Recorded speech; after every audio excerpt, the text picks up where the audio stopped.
The Toronto Blue Jays just got a hell of a lot scarier. What's up, everybody, and welcome back to Bad for Baseball, the baddest baseball podcast on the internet. I'm Adam Peddle, joined alongside by Nicholas Playalog. You know, I was thinking about it this morning. We're Blue Jay fans. We do this unbiased. We try to be unbiased podcast, and we try to avoid talking about the Jays as much as possible. But we can't help it because they keep making these great moves. They keep going to the World Series, and they keep putting themselves on the front line of a lot of pages right now. Blue Jays, they just signed Dylan Cease to a $210 million deal. That is the second biggest contract in Blue Jays history. And folks, we don't think they're done. We're going to break down what Dylan Cease is in terms of a player, what he means to this team, and also, yes, the following moves after that. Please make sure to hit that like button, smash the subscribe button if you're enjoying the podcast. Well, we talked about it on our own podcast, the Blue Jays Today Show. What are your thoughts about the Dylan Cease signing when you first saw that reaction? I think that it's a lot of money, but I think that Toronto saw an opportunity to go out and get a guy and not have to do the whole rigmarole of, going back and forth and everything like that. And they said, let's just get it done, and then we can focus on some of the other things of the offseason. And I saw the John Boy reaction right afterwards, and he's like, yeah, it kind of sounds like they said to Dylan Cease, we'll just overpay you if you sign before Thanksgiving. And Dylan Cease said, all right, sure. And that does kind of feel like it, right? Because $210 million for 7 years for a guy that did have a 4.5 ERA last year, that is a lot of money. But you're also talking about an individual who in the last 4 years has finished in the Cy Young or top 5 of Cy Young voting twice. Yeah. So the ceiling is there. And I'm sure that Dylan Cease is one of those guys who you could have gone back and forth with time and time again on what he's valued, what he's worth, XYZ, what have you.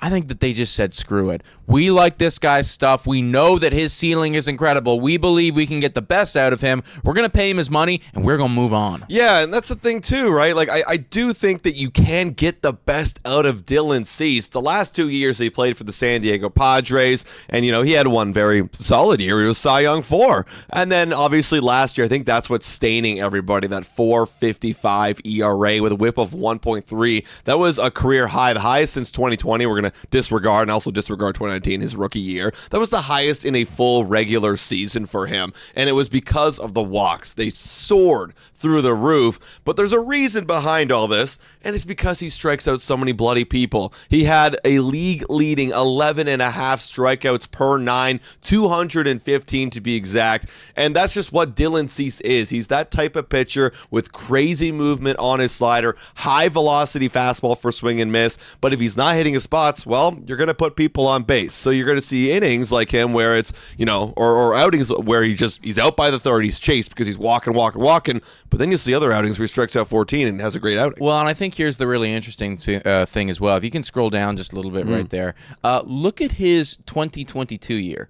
In 2022, he finished Cy Young 2. Yeah. And you look at the walks, he actually had a shitload. Yeah, he had more walks in 2022 than he had in 2025. Right. So I think that he's always been a walk pitcher. I think that what you saw last year was that the walks are still there. I mean, 71 walks to a 78, in that Cy Young year. I think that he just wasn't able to pitch out of them all of the times, right? Because you're gonna have to pitch around guys after. You're gonna have to be immaculate effectively when you're letting people on.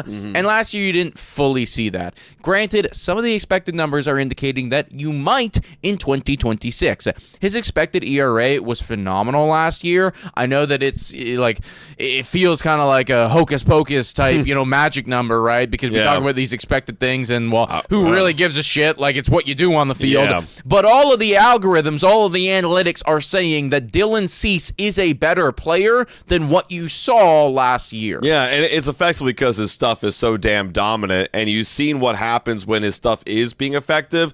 Last year, or 2 years ago, excuse me. Yeah, look at the slider run value. I know, again, this might not mean a lot to people, but 25 run value. Gee, I wonder what his put-away pitch is. Yeah, literally, that's freaking incredible. And mind you, again, he's got a 97, upper 90s mile per hour fastball that he can also put you away with as well. But for whatever reason, last year, he wasn't locating as well. He was getting a lot of walks on that slider. And you can really see, there's a very simple formula here. Up and in, down and in, or up and away, down and away. That's the formula for Dylan Cease. So he was missing his spots. His walk rate was at 20th percentile compared to the year prior was 41. And that's the thing. If you're going to walk your guys as Dylan Cease. That's the bottom line. But can you walk them a little bit less and get yourselves out of a jam like that? The Blue Jays are betting on it, and I like this deal for the Blue Jays because you're looking for a guy who can give you stability. When you look at their roster, you've got guys that are coming off the books the next couple of years. Kevin Gausman, Jose Barrios has an opt-out option, right?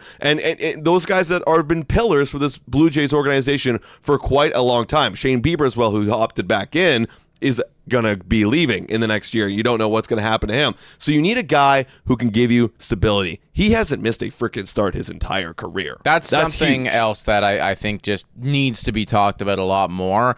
The starting pitching position, it feels like one where you're just inevitably going to get injured. And we are crossing our fingers as fans and hoping that it isn't the big nasty TJ and then it's just you pulled something. He's never pulled anything. Mm-hmm. And he's never had anything bad happen to him, man. Every single time that he is scheduled to start, he will make that start. 32 starts, 33, 32 starts. He hasn't missed one in his MLB career, man. So, yeah, when you want to talk about Iron Man, like, this is definitely that guy. Fingers crossed that doesn't mean that the injuries are coming, because that would certainly sink this deal for the Toronto Blue Jays. But they're trusting in the consistency in terms of making your start, and then they're also trusting in the stuff, which is exceptional, and he does have some of the best swing and miss stuff in all of baseball. Now, what does this mean for Toronto as a whole in their pitching rotation? Well, it did just get that much scarier. Looking over at it right now, there's got to be a lot of names. Even if you're not a Toronto Blue Jays faithful, I am sure that you know most of the names that are there right now. Gausman, Cease now jumping in. They're slotting him at the number 2 spot. We'll see how it all plays out. Trey Savage, potential Rookie of the Year candidate right there in 2026. Phenomenal World Series. Jose Barrios, certainly some question marks there. Did not have his best stuff in 2025, but I guess you could say the same thing about Dylan Cease. Looking for a bounce back from Jose Barrios. But if you don't get one, you're not too worried, because you also have Shane Bieber right there behind him. And then also, they're not even slotting him into the starting rotation, but you have Eric Lauer in the bullpen. And Eric Lauer, in my opinion, deserves to be in the top 5 of the starting rotation. They might not start there, but I think that at some point of the season, or some point in 2026, you are going to see him there, because he is that damn good. Yeah, no, they're setting themselves up for success, and we talked about it yesterday on our Blue Jays Today podcast. You know, what type of rotation is what? Where does this rank in terms of all of MLB? I said top 12. You said top 8. I might go lean towards just top 8, just in terms of the names and the consistency that you're going to get any given day. I mean, you want to talk about Iron Man? Yeah, I know Jose doesn't have it anymore, but if that's your worst pitcher, he will still give you 32 starts every single year if he is healthy. And then, of course, Shane Bieber with the upside of Cy Young. Trey Savage, that upside's crazy. And everybody else, Dylan Cease and Gausman could be the aces of your rotation. Yeah, you were bringing up yesterday, you were saying, well, we don't have anyone like Tarek Skubal, which I think is fair, right? Like somebody like a Tarek Skubal will, unless he's injured, he's going to be top 5 in Cy Young voting every single year. We don't have that guy. Top 3 even, Yeah, top 3. He might actually, he'll just fucking win. Actually, he'll just top win 1, yeah, top 1. But either way, we don't have that level of a player. But I think that right now, you have a lot of guys who have the potential in any given year to be a top 5 in Cy Young. I'm not saying that we have the Cy Young on the Toronto Blue Jays right here, but could you see Shane Bieber finishing in, the top 5, having a great team? Sure, I could, right? Dylan Cease has done it twice in the last 4 years. Trey Savage, I know that feels like a crazy stretch, but like that's his ceiling. That's your ceiling right there. Kevin Gausman's done it a few times. So there's a lot of guys there that on any given year you might see that. So hey, you roll enough dice, and one of the times you're gonna hit a 6. Yeah, I'd rather have 2 guys in the top 5 Cy Young than the one guy who is a Cy Young. Call me crazy. I'd rather have. That's not crazy at all. That's just a war thing. That's just a war thing. I'm going to have 2 solid Cy Young level pitchers in my rotation. I will take that every given year. But now, where does that leave the Blue Jays? Because I know if you are not a Blue Jay fan and you are an MLB fan or a fan of another team and you're looking at the Jays, you might be thinking, holy shit, like that's a lot of money, like we mentioned off the top. And are they about to go and keep spending more and have an offseason like the Dodgers in the last couple of years, or like the New York Mets? And the answer is yes. Absolutely yes. The Blue Jays were this effing close to a World Series. They're owned by Rogers Communication Company here in Canada, which is a large network of media and telecommunications. Man, they are going to spend and open up their pockets because Edward Rogers, the owner, saw how close they were to winning a World Series, and they are now giving the green light to the front office, and this is a case example. Go get your guy, and go get Bo Bichette back. Maybe go make another move in Edwin Diaz, and if they want to get really crazy with it, you go bring in a big bat like a Kyle Tucker, and I think that's well within the right. They could spend and commit to close to $1 billion this offseason. The times do be a changing, folks. The old guard is now getting turned over. It always used to be, right? It always used to be. The New York Yankees was the squad, and then everybody kind of fell off after that. Well, the LA Dodgers have certainly entered into that tier. In fact, they probably run the damn tier when it comes to just big-time spenders. New York Mets are right there as well. They're at the top with them. But the Toronto Blue Jays, they should now be considered as one of the biggest spenders, highest, upper echelon organizations that is willing to commit multiple millions of dollars to win. They're now in a position where they believe their team can win. So after spending $500 million on Vladdy and a more million on Dylan Cease and Springer and Santander and various others, this is just the tip of the iceberg because they have not tasted that beautiful World Series cake yet, and they certainly want to. So I expect them to be in on Tucker, Bo, Diaz, all the big names like you brought up.